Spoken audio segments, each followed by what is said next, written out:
In today's tutorial, I'm going to show you how to take some once much loved clothes and turn them into a keepsake quilt using this grid technique.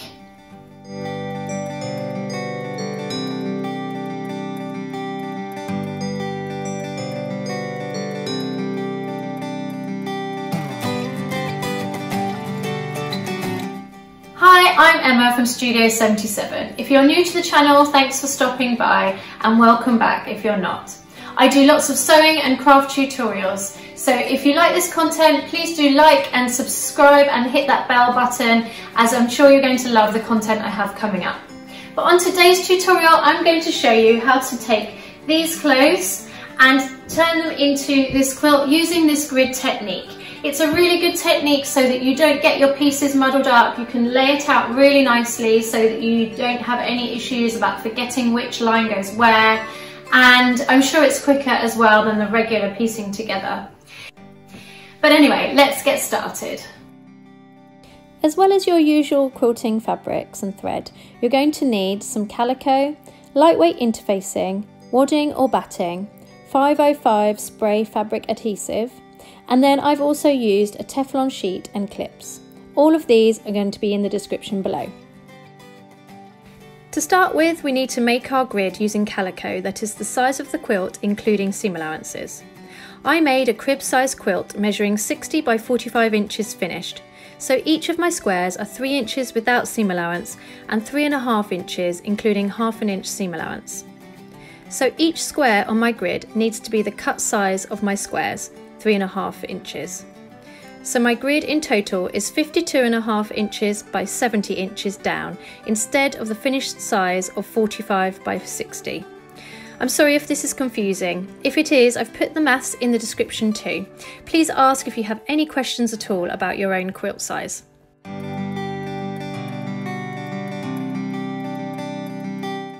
To make the grid, I use a Sharpie pen to draw all of the squares onto the calico. Once I've done that, I lay lightweight fusible interfacing over the whole piece of calico, glue side up. Then you need to cut out your fabric squares. I cut out more than I needed where possible, so I had a bit of leeway when I was figuring out the pattern. There's no secret to this bit, just cut out the squares from whichever bits of the clothing that you can, cutting out specific pieces of the design where wanted. Place them into colour or pattern piles ready for designing your quilt. Then it's the fun bit. Place all of your squares on the grid with the interfacing in between. Keep playing around with the pattern until you are happy. Here's my finished design.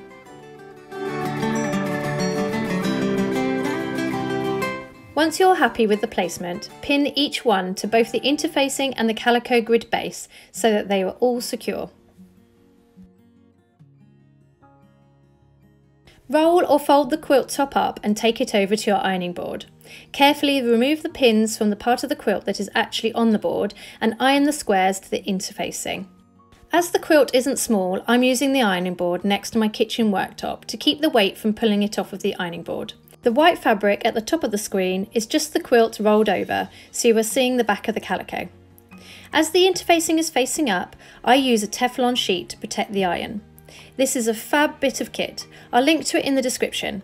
It allows you to glide the iron over the fabric without sticking or getting the glue on the iron, as the interfacing is of course facing up. I'm just going to pause for a bit and then we'll be straight back to the tutorial. If you're enjoying this content, please do hit that subscribe button. I have lots of exciting content coming up. With all the squares fused to the interfacing, it's almost time to start sewing. First, I need to pin the seams together. So I place the quilt back on the floor and gently fold over each seam line, pinning the squares together all in one direction. The grid helps to keep the seams straight and accurate, as you can see it each time you fold the quilt back.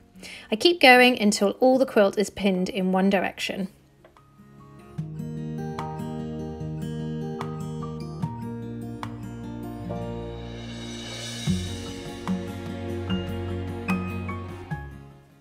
Then it is time to sew. I sew all of the seams I've just pinned with all of the squares until they are properly stitched going in one direction.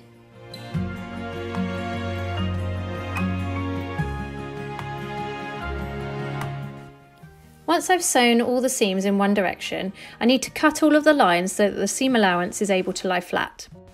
To do this, I just cut up all the seam allowance using a small pair of scissors.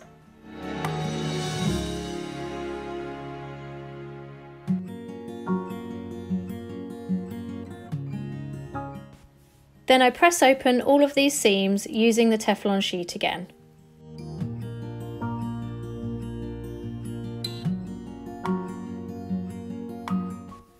I repeat these last few steps with the seams going the other way, using the grid again to line up the squares for accuracy.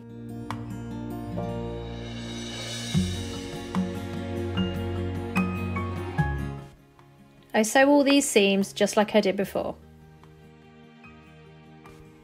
Cut them open using small scissors just like I did before with the seams going the other way. And then I use my Teflon sheet to press the seams open so that all of the seams are lying really nice and flat.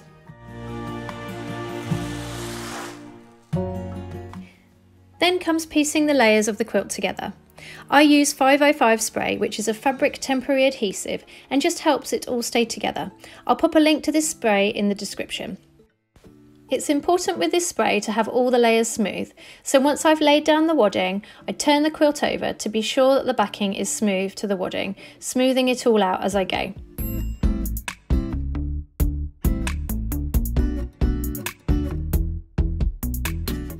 Then I add more spray as I'm using 2 layers of wadding or batting for my quilt, but many people use just one.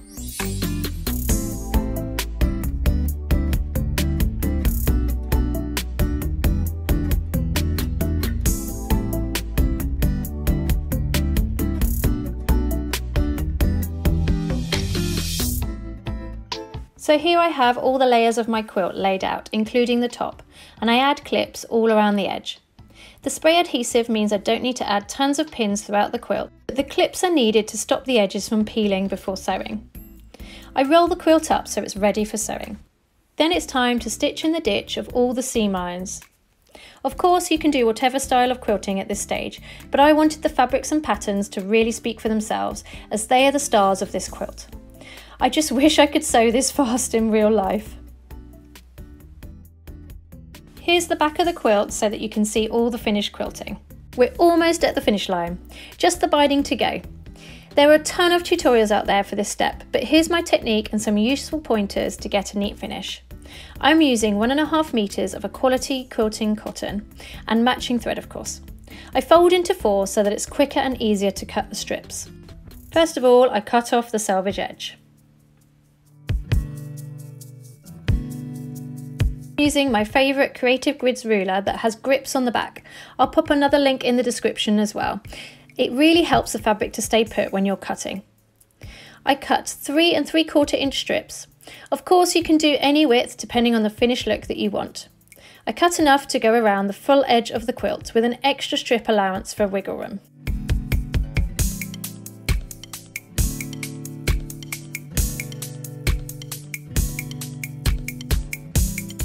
To attach each strip together, you don't want to sew a regular seam, rather one on a diagonal. To do this, I place the 2 strips right sides together at angles to each other.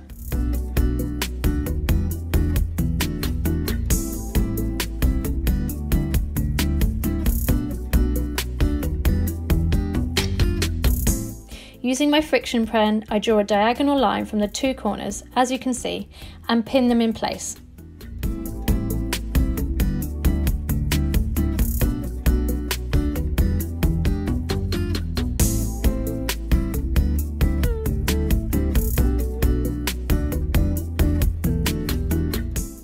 You want to repeat this for the other strips so you have one continuous strip.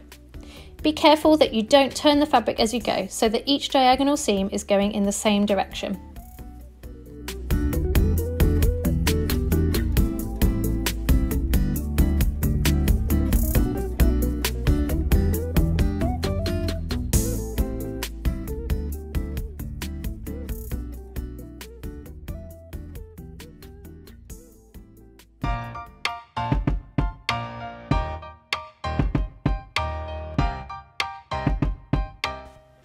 Then I sew all of these seams.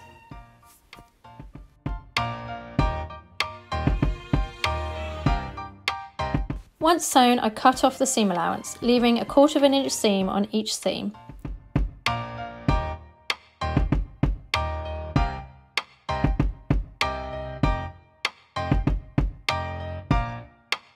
Then I press open all the seams and press the strip in half so it's ready for binding. I use clips to hold the binding in place with the back of the quilt facing up, leaving a long tail of around 10 inches not attached to start with. And I clip the binding all around the edge of the quilt.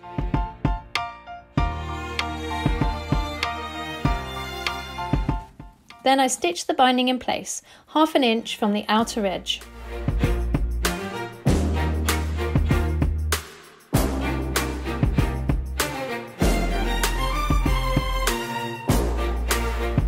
When I come to a corner, I stop about 3 or 4 inches from the end so that I can make a nice folded corner. I put a pin in where the edge of the quilt is so it's easy to see. Measuring 1/2 inch, as that's my seam allowance, from the edge, I make a mark so I know where to stop sewing.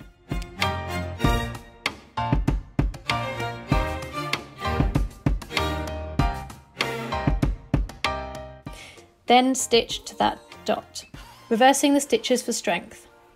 Then I take the work out and cut the threads.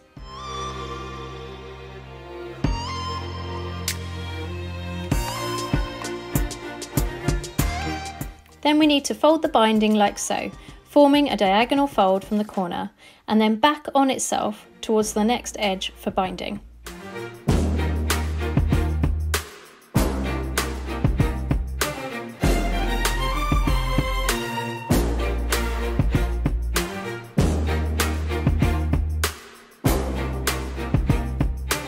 I pin it in place and feel for the diagonal line underneath.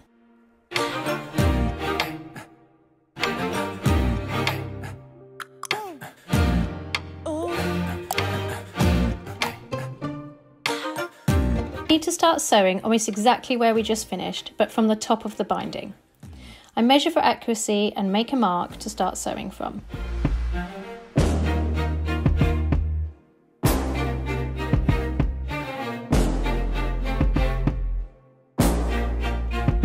Then I continue sewing all around the quilt binding, repeating with each corner this folding technique.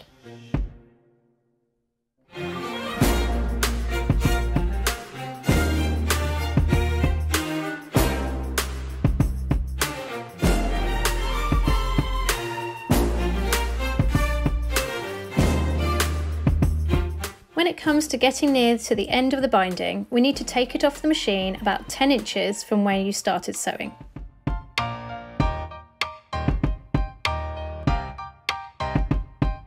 Laying the pieces over each other, I mark where they join. As my binding is 3 3/4 inches wide, I measure this from the joining mark, as this is where we need to cut the binding.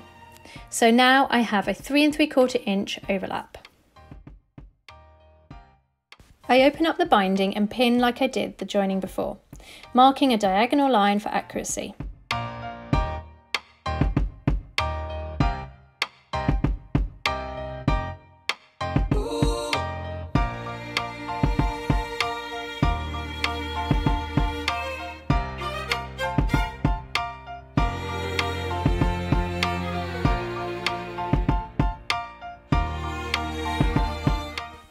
I stitch the line like before and cut off the excess to make a 1/4 inch seam allowance.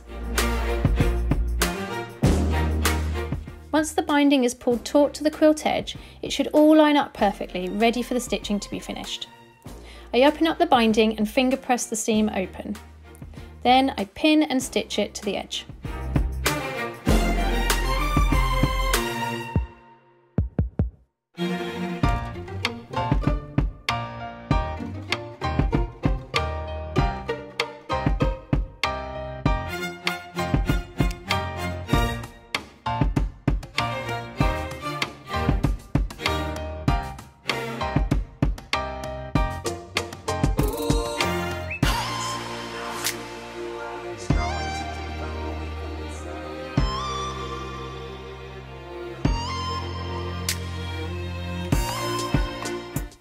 Then I need to turn the binding to the front for stitching.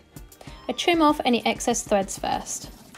I turn over the quilt and I trim off some more loose threads that I find, making sure that it's all neat, ready for the binding.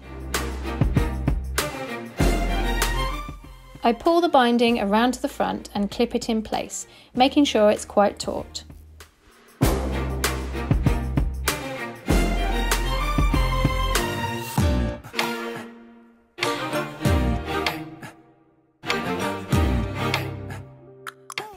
Now we need to prepare the corners for the front of the quilt as well. Some people at this point like to cut off the excess underneath like you would in other sewing projects, but I like to keep that full corner of the quilt to give it a bit of strength and stability.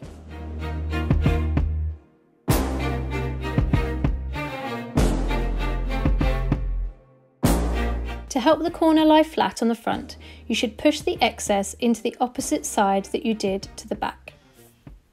This helps it lie really nice and flat.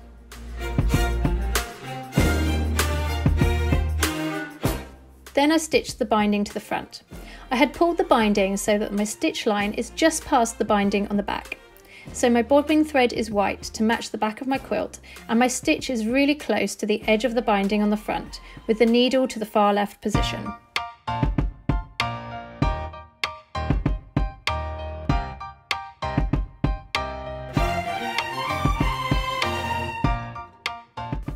And that's it. Here's my finished quilt. I really hope you've enjoyed this video and that it's given you lots of tips and techniques to make your own memory quilt. Thanks so much for watching to the end. Why not join the super inspiring and fun Facebook group to share your own creations and ask for tips? It's linked in the description. See you next time.